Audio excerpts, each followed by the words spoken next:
Would you look at this? Our players have heartbeats. Yes, we do still watch games with actual human beings around here. And since everybody around here is getting their pom-poms ready for Katowice, I thought it'd be a good time to check in with Scarlett, who is apparently about to get hatch blocked or cheesed. Do Protoss AI bots hatch block? That's a question we're gonna have to answer another day, but for sure, PattyMac does. For those of you who are unfamiliar with PattyMac, he's a top 10 US of A player. He's got a tall order today though. He's up against the #1 seed from North America, the Queen of Blades, who has a berth at Katowice, though she's in a very tough group. The official group of death, I understand. Okay, so it is a hatch block, but I want to keep an eye on it because Scarlett is one of those players who's known to sneak back. Nope, never mind. Scarlett concedes and builds at her triangular third. Meanwhile, Gateway and Gas go down for Protoss. We are playing today on the map 2000 Atmospheres, which brings us games so intense they leave us gasping for air. Oh boy, clearly I'm gonna be in good form today. There's our hatch pool, better do our intros. Our Zerg player may be in the bottom left in blue, but she will always be Scarlett!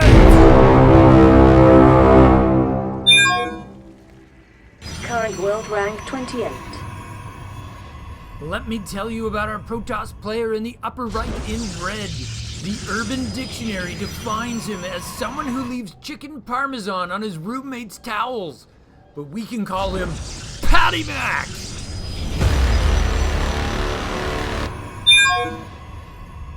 Current world rank 83. It occurs to me by the time I upload this, you guys might know more about Scarlett's fate than I do right now.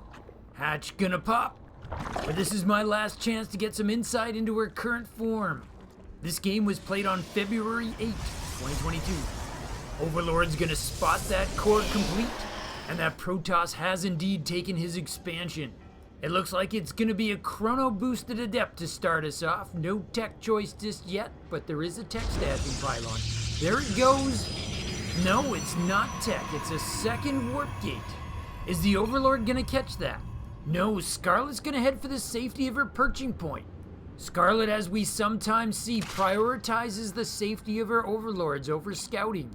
She knows she can do a lot with that extra 100 minerals. Oh, very cool. That probe actually escaped with 1 health, 0 shields. It's always awesome when that happens.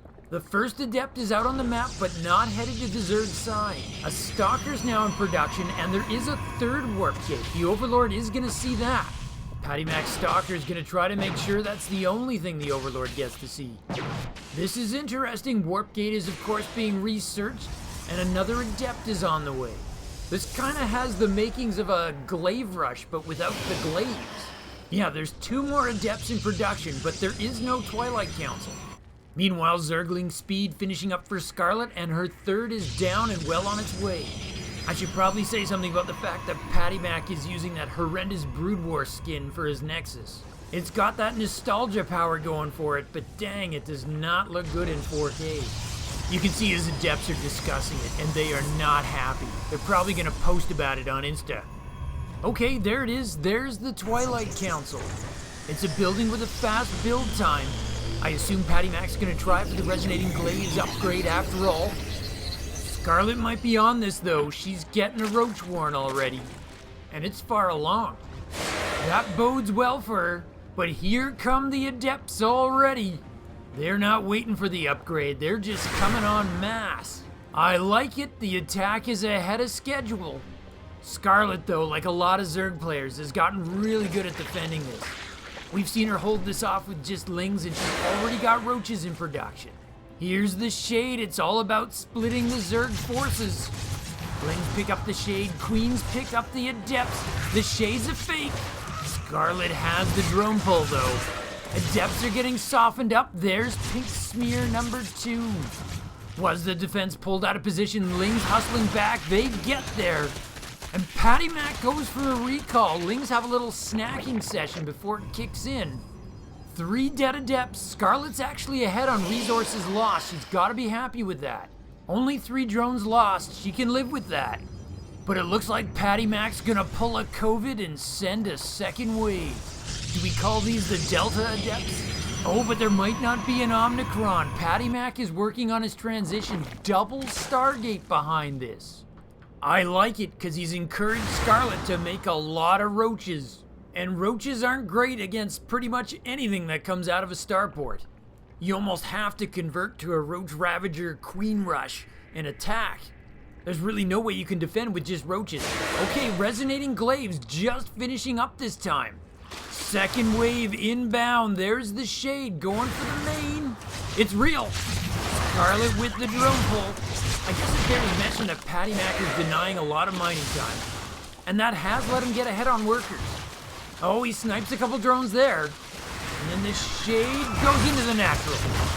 Another drone pull, more drones losing their life. And then the cavalry arrives.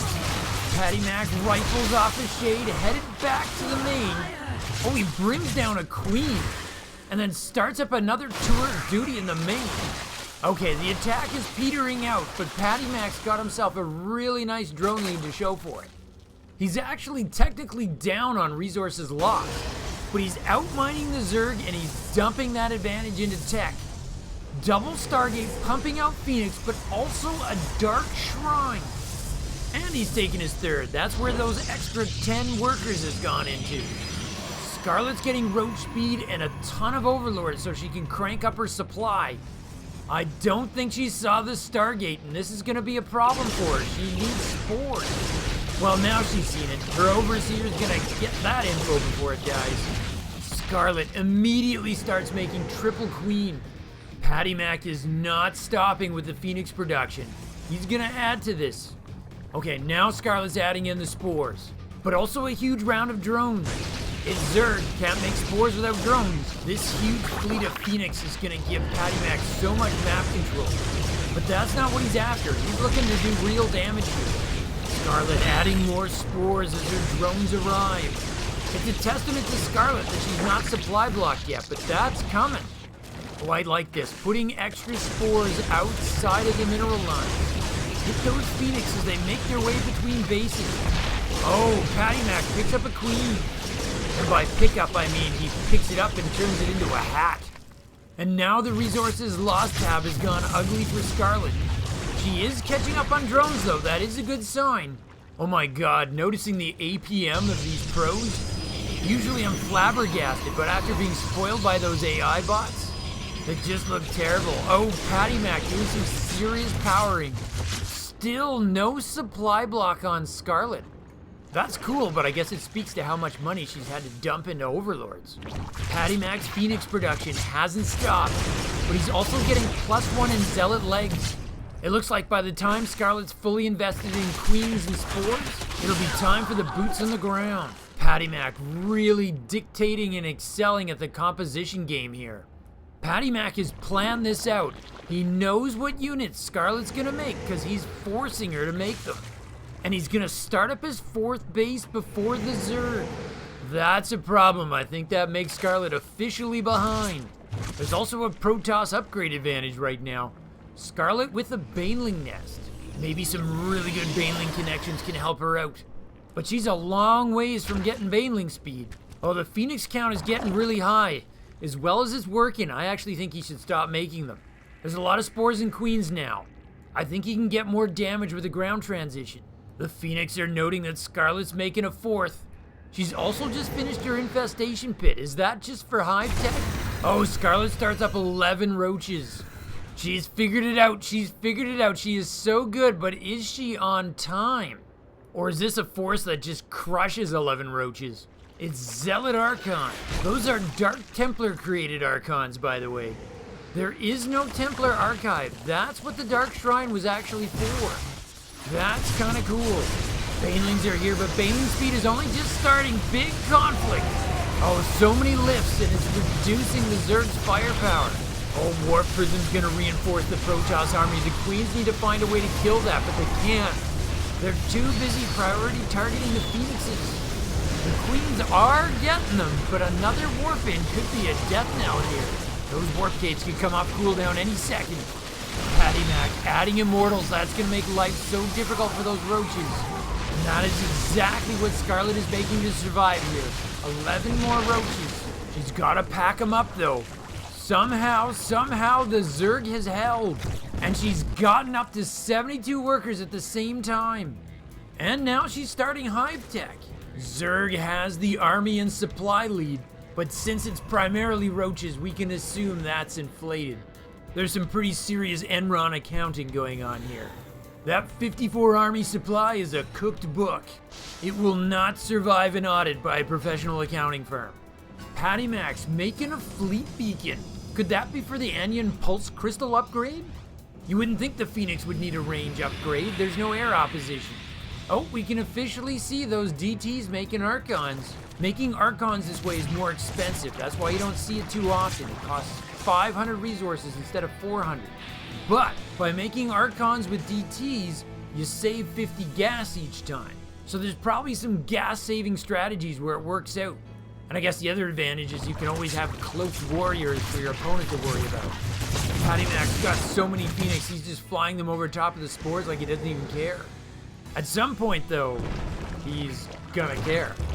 He might actually be looking at transition if he's happy to try to pick him up with drones. Because he's getting quite a bit here. Oh, 2 of his Phoenix so low on health and he gets them away safe. Maybe that 1 hit point probe at the beginning of the game was a good omen. Scarlett adding infestors and neural parasite with burrow. We can see a plan coming together here, and I think that's in anticipation of the carriers. Yes, I know, that's what the fleet beacon was for. And then there's +1 air attack in production for the Protoss.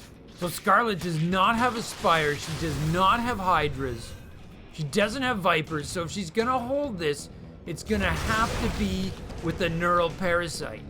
Or I guess maybe chain fungals, those would be great on the Phoenix. Oh, PattyMac gonna start up a hideous looking 5th base. He is getting outmined, be it ever so slightly, but an extra base would really get him ahead. What do you think? Do you think these drones would get a rise out of it? Ha ha ha. I don't think these Phoenix are being too efficient anymore. But I don't think PattyMac really cares. He's looking forward to hearing that carrier ready sound. Oh, and he has gotten himself a Robo Bay, which he's now using to add in disruptors. 11 infestors for Scarlett. She's gonna have a lot of energy available to her. That's really the highest tech thing she has though. Oh, that warp prism is totally waiting for his moment to attack the main with a warp in.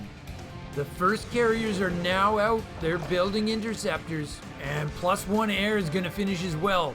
In a weird way, carriers are a bit like Marines. They really benefit from numeric upgrades. Or I guess really the interceptors do. Scarlett's transitioning huge chunks of her roaches into Ravagers. That's gonna be important. She's also getting a Spire. Oh, warp prism slipping in. There is a spore in great position. The prism drops its payload of 2 zealots, but then it has to pull back. It can't get in a warp in.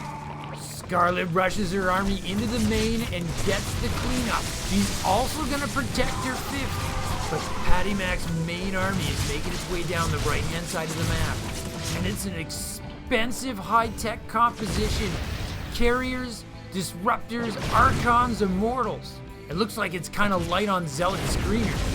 I feel like PattyMac's not eating his veggies here, but he's certainly brought a lot of steak. The Banelings hit the Immortals, and PattyMac shows me how he means to tangle. And then 4 carriers start to show off their ability to do damage.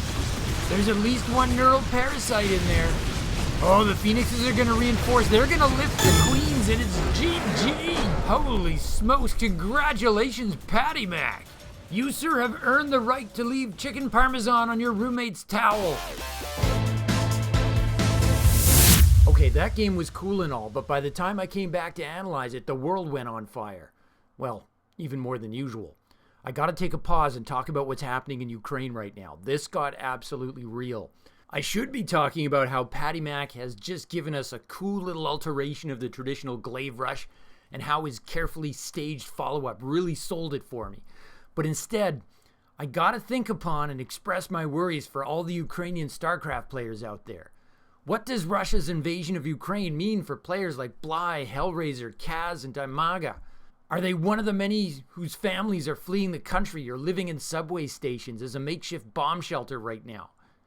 And what of our Russian players? How are they affected? I don't know the scene that well, but I can tell so many of the Ukrainian and Russian players are friends with each other. We talk about nations in Starcraft all the time, but the reality is the game and hobby knows no borders. Mostly, I just want to express my feelings of utter helplessness. I'm over here in the West, and I get that we're of so little help. I only pray we don't find a way to manage to make this worse.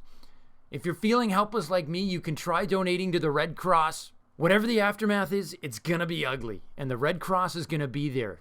The Ukrainian Red Cross site is literally crashing right now. I wonder why.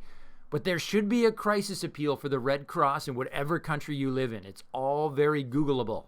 Wherever there's war, it's always followed by disease, hunger, and the other horrible things that follow in its wake.